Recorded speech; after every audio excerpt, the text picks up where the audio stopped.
नमस्कार, ये आकाशवाणी शिमला है। अब आप राकेश शर्मा से प्रादेशिक समाचार सुनिए। पहले आज के मुख्य समाचार। राज्य सरकार का 4 साल का कार्यकाल पूरा होने पर प्रधानमंत्री 27 दिसंबर को आएंगे हिमाचल। प्रस्तावित दौरे को लेकर मुख्यमंत्री ने लिया तैयारियों का जायजा। मुख्यमंत्री जयराम ठाकुर ने कहा, प्रदेश में वायु प्रदूषण को कम करने के लिए जल्द लाई जाएगी राज्य स्वच्छ ईंधन नीति। एचआरटीसी ने प्रदेश के 981 पीस मील वर्कर्स को अनुबंध पर लेने का लिया फैसला। और सूचना व प्रसारण मंत्री अनुराग ठाकुर की विशेष पहल पर हमीरपुर संसदीय क्षेत्र के खरवाड़ में सांसद खेल महाकुंभ शुरू। अब समाचार विस्तार से। प्रधानमंत्री नरेंद्र मोदी 27 दिसंबर को प्रदेश की भाजपा सरकार का 4 वर्ष का कार्यकाल पूरा होने के अवसर पर हिमाचल आएंगे। प्रदेश भाजपा अध्यक्ष सुरेश कश्यप ने आज मंडी में मुख्यमंत्री जयराम ठाकुर की अध्यक्षता में आयोजित विशेष बैठक में ये जानकारी दी। उन्होंने कहा कि प्रधानमंत्री के हिमाचल आगमन पर उनका भव्य स्वागत किया जाएगा और इस दौरान मंडी के पड्डल मैदान में आयोजित होने वाले राज्य स्तरीय कार्यक्रम में प्रदेश भर से लगभग 1 लाख पार्टी कार्यकर्ता भाग लेंगे। सुरेश कश्यप ने कहा कि इस अवसर पर भाजपा नेताओं, पदाधिकारियों और कार्यकर्ताओं को प्रधानमंत्री का मार्गदर्शन प्राप्त होगा। इस बीच मुख्यमंत्री जयराम ठाकुर ने आज पड्डल मैदान में प्रधानमंत्री के प्रस्तावित दौरे को लेकर तैयारियों का जायजा लिया। उन्होंने संबंधित अधिकारियों को सभी तैयारियां समयबद्ध पूरा करने और आयोजन के दौरान यातायात प्रबंधन के लिए भी प्रभावी कदम उठाने के निर्देश दिए। मुख्यमंत्री ने इस अवसर पर आयोजित होने वाले ग्राउंड ब्रेकिंग समारोह के लिए भी सभी आवश्यक प्रबंध पूरा करने के निर्देश दिए। मुख्यमंत्री जयराम ठाकुर ने कहा है कि वायु प्रदूषण को कम करने के लिए प्रदेश में जल्द ही राज्य स्वच्छ ईंधन नीति लाई जाएगी। ये बात आज उन्होंने शिमला में पर्यावरण विज्ञान व प्रौद्योगिकी विभाग द्वारा आयोजित सुदृढ़ हिमालय सुरक्षित भारत जलवायु परिवर्तन सम्मेलन को संबोधित करते हुए कही। जयराम ठाकुर ने प्रदेश में जलवायु परिवर्तन के प्रभाव को कम करने के लिए जमीनी स्तर पर ठोस उपाय करने और सामूहिक प्रयासों की आवश्यकता पर भी बल दिया। मुख्यमंत्री ने कहा कि प्रगति और प्रकृति के बीच बेहतर तालमेल बनाकर ही जलवायु परिवर्तन से संबंधित चुनौतियों से प्रभावी तरीके से निपटा जा सकता है। जयराम ठाकुर ने कहा कि प्रदेश सरकार राज्य में सिंचाई सुविधाओं को मजबूत करने, कृषि उत्पादन बढ़ाने और ग्रामीण बुनियादी ढांचे के सशक्तिकरण को विशेष प्राथमिकता दे रही है। मुख्यमंत्री ने इस दौरान ऑनलाइन माध्यम से डिजिटल जलवायु परिवर्तन संदर्भ केंद्र का शिलान्यास भी किया। इस अवसर पर भारत में जर्मनी के राजदूत वॉल्टर जे लीनियर ने भी अपने विचार व्यक्त किए। राज्यपाल राजेंद्र विश्वनाथ आर्लेकर ने पारंपरिक आयुर्वेदिक चिकित्सा पद्धति को बढ़ावा देने पर बल दिया है। वे आज राजकीय आयुर्वेदिक महाविद्यालय पपरोला में विभिन्न संकायों के विभागाध्यक्षों को संबोधित कर रहे थे। राज्यपाल ने कहा कि आयुर्वेद भारत की स्थायी चिकित्सा पद्धति है जिसे आज दुनिया भर में अपनाया जा रहा है। उन्होंने कहा कि आयुर्वेदिक चिकित्सा पद्धति को सरकार बढ़ावा दे रही है और कोरोना महामारी के दौर में आयुर्वेदिक काढ़ा व क्वाथ को व्यापक स्तर पर मान्यता मिली है। राज्यपाल ने महाविद्यालय परिसर में हर्बल गार्डन स्थापित करने के लिए महाविद्यालय प्रशासन की सराहना भी की।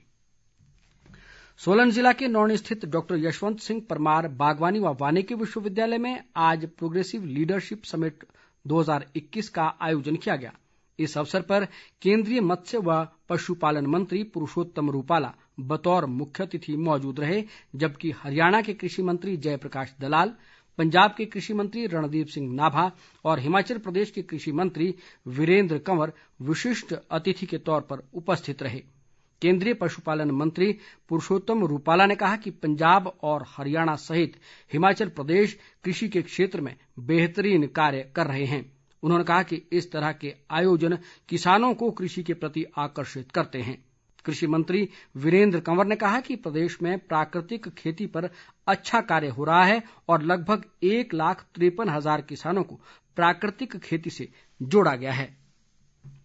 हिमाचल ने बहुत अच्छा काम प्राकृतिक खेती में किया है, जिसमें करीब 1,53,000 किसानों को जो है वो प्राकृतिक खेती के साथ जोड़ा है और 1 लाख बीघा से ज्यादा क्षेत्रफल में जो है वो आज प्राकृतिक खेती जो है वो यहाँ पर हो गई है, जहाँ किसान की वो आय में 22% से ज्यादा बढ़ोतरी हुई है, लागत में 46% से जो है वो कमी आई है।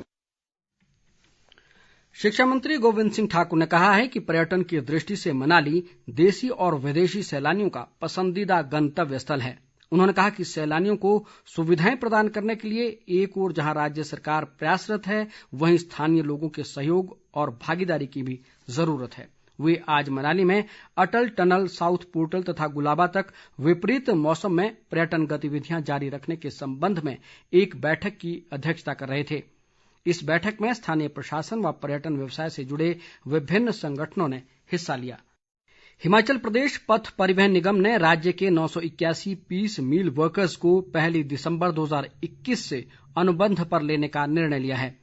उद्योग व परिवहन मंत्री विक्रम ठाकुर ने आज शिमला में HRTC की BOD की बैठक के बाद ये जानकारी दी। उन्होंने कहा कि निगम में ड्राइवर व कंडक्टर की सेवा के दौरान दुर्घटना मृत्यु या 80% से अधिक अपंग होने पर उनके आश्रितों को 3 महीने के भीतर करुणामूलक आधार पर नौकरी दी जाएगी और इसमें किसी भी तरह की आय सीमा की शर्त नहीं होगी। परिवहन मंत्री ने कहा कि HRTC में फिलहाल 663 पद खाली हैं, जिनमें पहले चरण में अनुभव और डिप्लोमा के आधार पर 20 मील वर्कर को अनुबंध पर लिया जाएगा।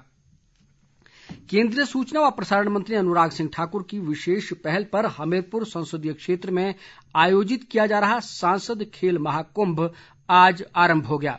विधानसभा उपाध्यक्ष हंसराज ने भोरंज क्षेत्र के खरवाड़ गांव में इस महाकुंभ का शुभारंभ किया, जबकि केंद्रीय मंत्री अनुराग ठाकुर ने वर्चुअल माध्यम से उद्घाटन समारोह में भाग लिया।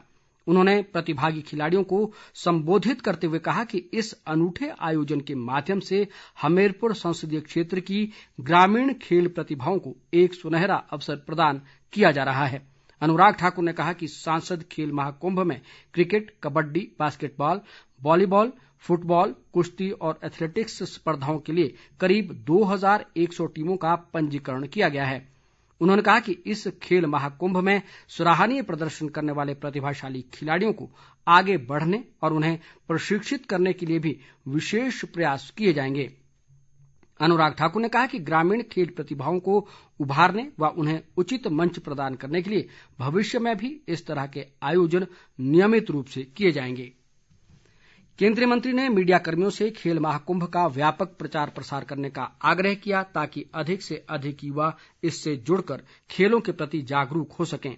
विधानसभा उपाध्यक्ष हंसराज ने कहा कि खेलों से युवाओं में अनुशासन व खेल की भावना विकसित होती है और इस खेल महाकुंभ के बहुत ही उत्साहजनक परिणाम सामने आएंगे। अटल टनल रोहतांग रखरखाव व मुरम्मत कार्य के चलते 20 दिसंबर से सप्ताह में 2 दिन सोमवार और वीरवार को सुबह 7 बजे से सुबह 9:30 बजे तक वाहनों की आवाजाही के लिए पूरी तरह बंद रहेगी। केलंग के सहायक आयुक्त रोहित शर्मा ने आज पत्रकारों से बातचीत के दौरान ये जानकारी दी। उन्होंने कहा कि इस दौरान आपातकालीन वाहनों को छोड़कर सभी तरह के वाहनों की आवाजाही पर प्रतिबंध रहेगा। प्रदेश कांग्रेस का राज्य स्तरीय प्रशिक्षण कैंप 22 दिसंबर से 25 दिसंबर तक सिरमौर जिला के नाहन में आयोजित किया जाएगा। प्रदेश कांग्रेस संगठन महासचिव रजनीश किमटा ने बताया कि इस प्रशिक्षण कैंप का शुभारंभ पार्टी के प्रदेश अध्यक्ष कुलदीप राठौर करेंगे। उन्होंने बताया कि विभिन्न सत्रों में आयोजित होने वाले इस कैंप में प्रदेश कांग्रेस के पदाधिकारी, जिला अध्यक्ष व कार्यकर्ता भाग लेंगे।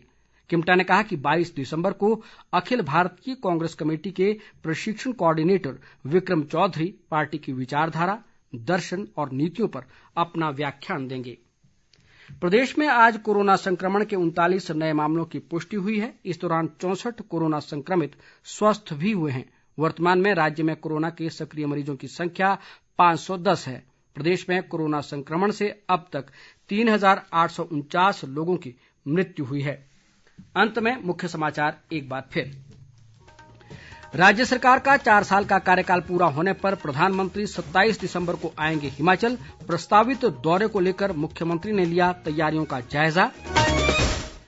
मुख्यमंत्री जयराम ठाकुर ने कहा प्रदेश में वायु प्रदूषण को कम करने के लिए जल्द लाई जाएगी राज्य स्वच्छ ईंधन नीति। HRTC ने प्रदेश के 981 पीस मील वर्कर्स को अनुबंध पर लेने का लिया फैसला।